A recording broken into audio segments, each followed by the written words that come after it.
আসসালামু আলাইকুম প্রিয় শিক্ষার্থী, আজকের এই পর্বে আমরা দ্বাদশ অধ্যায়ে সৃজনশীল প্রশ্ন উত্তর এক নিয়ে আলোচনা করব। ঠিক আছে? আচ্ছা, একটা উদ্দীপক আছে, দেখো একটা উদ্দীপকটা একটু পড়ি। বলছে যে শফিপুর গ্রামের দুই বন্ধু মামুন ও নাফিস বিএ পাশ করে গ্রামে বসবাস করেন। কি বলতেছে যে মামুন ও নাফিস বিএ পাশ করে গ্রামে বসবাস করেন। মামুন তার পৈতৃক সম্পত্তি চাষাবাদের কাজে একটি গভীর নলকূপ কি বলতেছে, প্রত্যেক সম্পত্তি চাষাবাদের জন্য একটি গভীর নলকূপ স্থাপনের জন্য বিশেষ আর্থিক প্রতিষ্ঠান থেকে, আচ্ছা গভীর নলকূপ মানে কি, যে সেখানে সেচ দিতে হবে, পানি দিতে হবে, ঠিক আছে, সেই মানে কি চাষাবাদের জন্য। তো বিশেষ আর্থিক প্রতিষ্ঠান থেকে 5 লক্ষ টাকা ঋণ নিয়েছেন।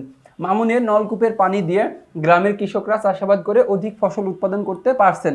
নাফিস তার বাড়িটি বন্ধক রেখে, দেখো নাফিস তার বাড়িটি কি রাখছে, বন্ধক রেখেছে, তার মানে কি সে হচ্ছে বাণিজ্যিক ব্যাংক থেকে ঋণ নিয়েছে।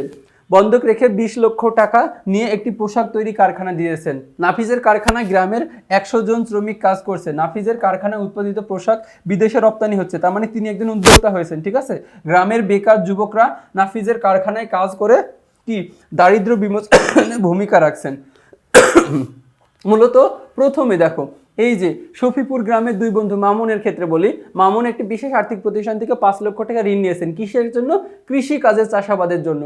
তাহলে কি তিনি মূলত বাংলাদেশ কৃষি ব্যাংক থেকে ঋণ নিয়েছেন। এরপরে নাফিস তার বাড়িটি বন্ধক রেখে, দেখো বাড়ি বন্ধক রেখে 20 লক্ষ টাকা ঋণ নিয়েছেন, পোশাক তৈরি কারখানা দিয়েছেন। এখন এই যে বন্ধক রাখছে, তার মানে সে বাণিজ্যিক ব্যাংক থেকে ঋণ নিয়েছে, তার মানে কি উদ্যোক্তা সৃষ্টিতে বাণিজ্যিক ব্যাংক গুরুত্বপূর্ণ একটা ভূমিকা পালন করছে এখানে।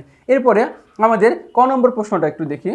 আচ্ছা, ক নম্বর প্রশ্নটা কি বলতেছে, দেখো ক নম্বর প্রশ্ন বলতেছে ব্যাংকসমূহকে প্রধানত কয়টি শ্রেণীতে ভাগ করা হয়েছে। কি ব্যাংকসমূহকে প্রধানত কয়টি শ্রেণীতে ভাগ করা হয়েছে? আচ্ছা, আমরা জানি ব্যাংকে প্রধানত 3টি শ্রেণীতে ভাগ করা হয়েছে। কয়টা শ্রেণীতে? ব্যাংকসমূহকে প্রধানত 3টা শ্রেণীতে। একটা হচ্ছে বলতেছে কেন্দ্রীয় ব্যাংক, যেটা বাংলাদেশ সরকারি ব্যাংক, একটা আছে বাণিজ্যিক ব্যাংক, আর একটা আছে কি বিশেষ আর্থিক প্রতিষ্ঠান। কি বিশেষ আর্থিক প্রতিষ্ঠানের মধ্যে কি কি আছে? বাংলাদেশ কৃষি ব্যাংক আছে, তারপরে হচ্ছে দেখবা কি গ্রামীণ ব্যাংক আছে, যারা বিনা জামানতে কি ঋণ দিয়ে থাকে। এরপরে খ নম্বর প্রশ্নটা, চিহ্নিত মুদ্রা কি ব্যাখ্যা করো। কি চিহ্নিত মুদ্রা কি ব্যাখ্যা করো। এখন চিহ্নিত মুদ্রা কি আমাদের বুঝতে হবে। আচ্ছা, চিহ্নিত মুদ্রা বলতে চাইতেছে যে কেন্দ্রীয় ব্যাংক মানে কি বাংলাদেশ ব্যাংক, ঠিক আছে, কেন্দ্রীয় ব্যাংক কর্তৃক প্রচলিত মুদ্রায় দেশের চিহ্নিত মুদ্রা। কি কেন্দ্রীয় ব্যাংক কর্তৃক প্রচলিত মুদ্রা দেশের চিহ্নিত মুদ্রা। দেখো এই একমাত্র মুদ্রা কি করতে পারে, বাজারে প্রচলন করতে পারে একমাত্র কেন্দ্রীয় ব্যাংক। এই ক্ষমতা শুধু কেন্দ্রীয় ব্যাংকের আছে। দেশের কাগজী মুদ্রার প্রচলন ও মুদ্রা ব্যবস্থা স্থিতিশীল রাখা কেন্দ্রীয় ব্যাংকের গুরুত্বপূর্ণ কাজ। কি এই যে কাগজী মুদ্রা, যে আমরা কি কাগজে যে টাকাটা দেখি, এই কাগজী মুদ্রার প্রচলন এবং মুদ্রা ব্যবস্থা স্থিতিশীল রাখা। দেখো বাজারে কখন কোন পরিমাণ টাকা ছাড়তে হবে, কোন পরিমাণ টাকা কি করতে হবে, ব্যাংক ঋণ দিবে, সকল দায়িত্ব কি করে থাকে এই কেন্দ্রীয় ব্যাংক গুরুত্বপূর্ণ কাজ করে থাকে। এই মুদ্রার অভ্যন্তরীণ, দেখো এই মুদ্রার অভ্যন্তরীণ মানে কি আমাদের দেশের ভিতরে এবং বহির্মূল্য ও বহির্মূল্য, দেখো বাহিরে বহির্মূল্য মানে কি বাহিরে যে মূল্য আছে যাতে স্থিতিশীল থাকে। কি স্থিতিশীল থাকে।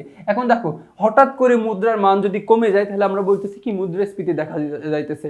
আবার কি হঠাৎ করে মুদ্রার দাম বেড়ে গেলে কি মুদ্রা দেখবো যে কি আরো উপরে চলে যাচ্ছে। এখন এই যে সকল কিছু উপর দায়িত্ব এই কেন্দ্রীয় ব্যাংকের উপর ন্যস্ত থাকে। এই ব্যাংক সরকারের প্রতিনিধি এবং আর্থিক পরামর্শদাতা হিসেবে কাজ করে থাকে।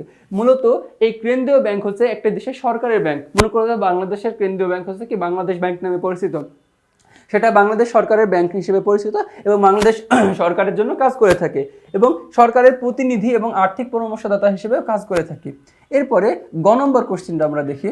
গ নম্বর বলতেছে যে মামুন যে ব্যাংক থেকে ঋণ নিয়েছেন। কি মামুন যে ব্যাংক থেকে ঋণ নিয়েছেন দারিদ্র্য নিরসন কার্যক্রম ব্যাখ্যা করতে বলতেছে। আচ্ছা, মামুন একটা উদ্দীপকটা আমরা একটু দেখি আগে। প্রথমত দেখো মামুন একটি বিশেষ আর্থিক প্রতিষ্ঠান থেকে 5 লক্ষ টাকা ঋণ নিয়েছেন। কি 5 লক্ষ টাকা ঋণ নিয়েছেন কিসের জন্য?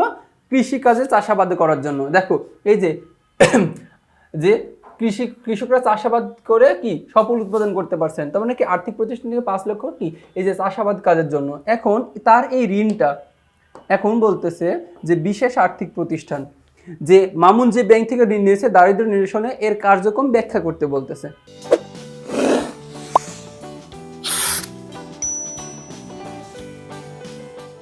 দেখো বলতেছে মামুন বাংলাদেশ কৃষি ব্যাংক থেকে ঋণ নিয়েছেন। আচ্ছা, আমরা যা বুঝলাম যেহেতু সে কৃষির জন্য ঋণ নিয়েছে, কৃষির চাষাবাদ করার জন্য, তার বলতেছে সে মানে কৃষি ব্যাংক থেকে ঋণ নিয়েছেন। দারিদ্র্য নিরসনে এর বহুবিধ কার্যক্রম রয়েছে। আচ্ছা, কৃষি ব্যাংক মূলত স্বাধীনতা লাভের পরপরই বাংলাদেশে অবস্থিত সাবেক কৃষি উন্নয়ন ব্যাংকের, দেখো বাংলাদেশ কৃষি ব্যাংকের আগের নাম ছিল যে কৃষি উন্নয়ন ব্যাংক। কি ছিল? কৃষি উন্নয়ন ব্যাংক ছিল। আচ্ছা, প্রথমত নাম ছিল সাবেক, নাম ছিল হচ্ছে কি কৃষি উন্নয়ন ব্যাংক। এই সকল দায় সম্পদ নিয়ে বাংলাদেশ কৃষি ব্যাংক গঠিত হয়। তার মানে কি স্বাধীনতা লাভের পরে এটা হচ্ছে কি গঠিত হয়। দারিদ্র্য বিমোচনে এবং কর্মসংস্থান সৃষ্টিতে এই ব্যাংকের রয়েছে গুরুত্বপূর্ণ ভূমিকা। কি? দারিদ্র্য বিমোচন এবং কর্মসংস্থান সৃষ্টিতে এই ব্যাংকের রয়েছে গুরুত্বপূর্ণ কি ভূমিকা। বাংলাদেশ কৃষি ব্যাংক কৃষির উৎপাদন বৃদ্ধির জন্য কৃষকদের কি স্বল্প, মধ্যম ও দীর্ঘমেয়াদী কি দিয়ে থাকে? ঋণ প্রদান করে থাকে। বর্তমানে কৃষি কার্য ছাড়াও হাঁস, মুরগি, পশুপালন, মৎস্য উৎপাদন, গুটি পোকার চাষ, ফলের চাষ, ফুলের চাষ এবং কুটির শিল্পের জন্য বাংলাদেশ কৃষি ব্যাংক কি করে থাকে? ঋণ প্রদান করে যাচ্ছে। দেখো এইসব কাজের জন্য কি বাংলাদেশ কৃষি ব্যাংক ঋণ প্রদান করে যাচ্ছে। এখন এরপরে বলতেছে দেখো, উদ্দীপকে মামুন তার পৈতৃক সম্পত্তি চাষাবাদের কাজে গভীর নলকূপ স্থাপনের জন্য একটি বিশেষ আর্থিক প্রতিষ্ঠান থেকে ঋণ গ্রহণ করেন। আর এ ধরনের ঋণ প্রদান করে থাকে বিশেষভাবে প্রতিষ্ঠিত বাংলাদেশ কৃষি ব্যাংক। কি? বিশেষভাবে প্রতিষ্ঠিত বাংলাদেশ কৃষি ব্যাংক। আর মামুনের নলকূপের পানি দিয়ে যেমন গ্রামের কৃষকরা অধিক ফসল উৎপাদন করছে, তেমনিভাবে এ থেকে অনেক কৃষক কি হচ্ছে? লাভবান হচ্ছে। অতএব দারিদ্র্য নিরসনে কৃষি ব্যাংক কার্যক্রম অপরিসীম গুরুত্বের দাবিদার। এরপরে আমাদের ঘ নম্বর প্রশ্নটা কি বলতেছে আমরা একটু দেখি। আচ্ছা, বলতেছে যে নাফিস যে ব্যাংক থেকে ঋণ নিয়েছেন অর্থনীতিতে উক্ত ব্যাংকের ভূমিকা গুরুত্বপূর্ণ, বিশ্লেষণ করো। আচ্ছা, নাফিস প্রধানত সে বাণিজ্যিক ব্যাংক থেকে ঋণ নিয়েছেন। কোন ব্যাংক থেকে? বাণিজ্যিক ব্যাংক থেকে ঋণ নিয়েছেন। আচ্ছা, নাফিস বাণিজ্যিক ব্যাংক থেকে ঋণ নিয়েছেন। কোন ব্যাংক থেকে ঋণ নিয়েছেন? আমরা দেখলাম বাণিজ্যিক ব্যাংক থেকে ঋণ নিয়েছেন। আর বাণিজ্যিক ব্যাংক অর্থনীতিতে গুরুত্বপূর্ণ ভূমিকা পালন করে। কি? অর্থনীতিতে গুরুত্বপূর্ণ ভূমিকা পালন করে। বলতেছে বর্তমানে বাণিজ্যিক ব্যাংকসমূহ অর্থনীতিতে গুরুত্বপূর্ণ ভূমিকা পালন করছে। বর্তমান সময়ে বাণিজ্যিক ব্যাংকসমূহ চেক, ব্যাংক ড্রাফট, হুন্ডি, ভ্রমণকারীর ঋণপত্র ইত্যাদি বিনিময়ের মাধ্যম সৃষ্টি করে। বার্তা ধার্য করে বিনিময় বিল ভাঙিয়ে দেওয়া বাণিজ্যিক ব্যাংকের আরেকটি কি গুরুত্বপূর্ণ কাজ।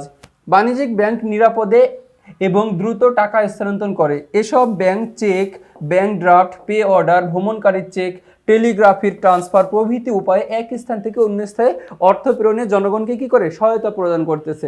দেখো এইভাবে কি মানে কি এগুলো অর্থনীতির সাথে মানে কি যুক্ত আছে। দেখো এই bank cheque, bank draft, pay order, ভ্রমণকারীর চেক, টেলিগ্রাফির ট্রান্সফার প্রভৃতি উপায়ে এক স্থান থেকে অন্য স্থানে কি অর্থ প্রেরণে জনগণকে কি করছে? সহায়তা করছে। এছাড়াও বাণিজ্যিক ব্যাংক গুরুত্বপূর্ণ কাজ করে থাকে।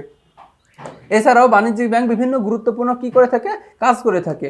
আচ্ছা, উদ্দীপকের বর্ণনায় দেখা যায় নাফিস বাণিজ্যিক ব্যাংকের কাছে বাড়ি বন্ধক রেখে 20 লক্ষ টাকা কি নিয়েছে? ঋণ নিয়ে পোশাক উৎপাদন কারখানা তৈরি করেছে, পোশাক উৎপাদন কারখানা দিয়েছে। ফলে নাফিসের অর্থনৈতিক উন্নয়ন ঘটেছে। পাশাপাশি সে গ্রামের প্রায় 100 লোকের কর্মসংস্থান সৃষ্টি করেছে। অর্থাৎ নাফিস বাণিজ্যিক ব্যাংক থেকে টাকা পাওয়ায় তাদের গ্রামের অর্থনীতি উন্নয়ন এসেছে। বাণিজ্যিক ব্যাংক এভাবে কি অর্থনীতিতে গুরুত্বপূর্ণ ভূমিকা পালন করছে, যা দ্বারা প্রশ্নোক্ত উত্তরটি কি যথার্থতার প্রমাণ পাওয়া যায়। তো দেখো এর মাধ্যমে আমরা কি পার্থক্যের অনুশীলনের সৃজনশীল 1 নম্বর শেষ করলাম। তো পরবর্তীতে তোমাদের সাথে কি পার্থক্যের অনুশীলনী সৃজনশীল 2তে দেখা হবে। ততক্ষণ পর্যন্ত তোমরা সুস্থ থাকো, ভালো থাকো। আসসালামু আলাইকুম।